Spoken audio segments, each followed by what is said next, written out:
3D Attack Games and Simian Squared have a lot of hype to live up to with their latest title. The Other Brothers is a 2D side-scrolling platformer that has been a long time coming. With its 16-bit graphics and unique aesthetic, fans who followed the indie studio to this point have driven expectations pretty high for an iOS game. Despite the hype, however, 3D Attack have showed no signs of wavering in their conviction to bring a robust, platforming experience to the App Store, and that confidence is promising for those who have been patient enough to wait. To get the comparison out of the way, The Other Brothers is a lot like Super Mario Bros. For a slightly older generation of gamers.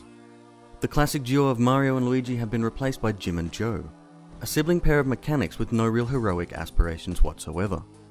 In terms of the space interaction players witness between the two, they certainly seem grounded closer to reality than Mario and Luigi. The role of hero is thrust upon them rather unceremoniously as they witness the mob kidnapping of an innocent woman right outside the front door of their shop.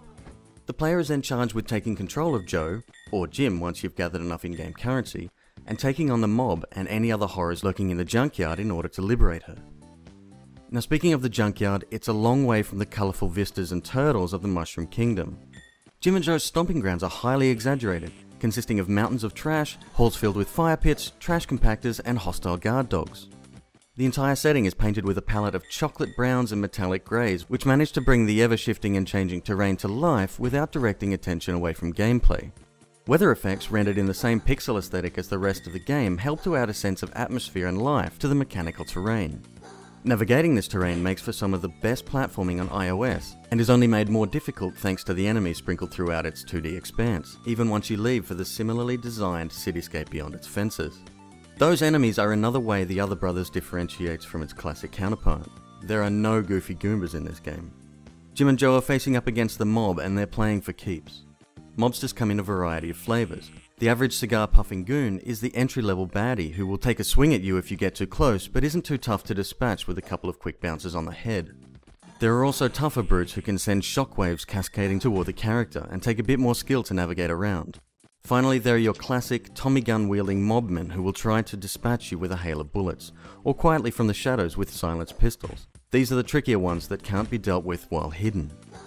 Other enemies which players face towards the latter portion of the game fit this model but in different skins, and boss fights take on mechanics of their own while maintaining the certain charm held by all characters and enemies you will encounter throughout the adventure. And now I've saved gameplay for last, seeing it's also the point where many of the chinks in the Other Brothers' armour begin to show themselves. The classic platforming attempted in this game at a conceptual level is perfect. Players must negotiate the obstacles presented by the junkyard with nothing but a series of precise hops and the occasional leap of faith.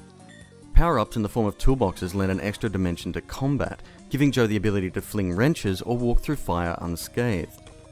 Along the way you must collect cans which are used to calculate your final score, which is presented using a star system. Each level has a certain number of cans and the player should try to collect all of them, as well as the seagulls which serve as health.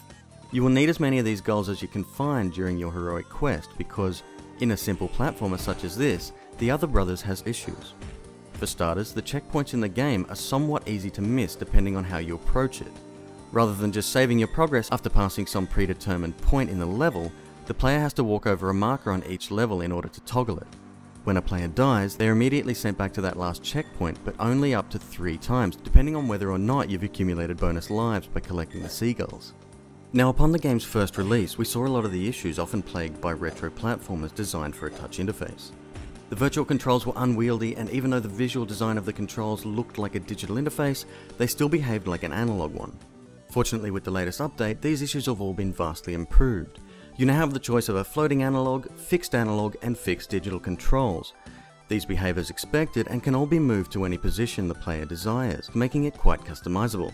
Not only this, but iCade and iControl support has been added.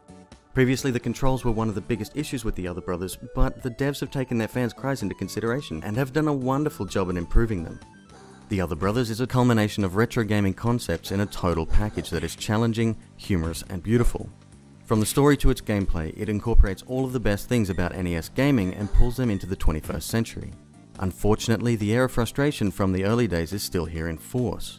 Nothing is sure to annoy most gamers as being penalised for failing in a situation where the software was at fault rather than their own skills.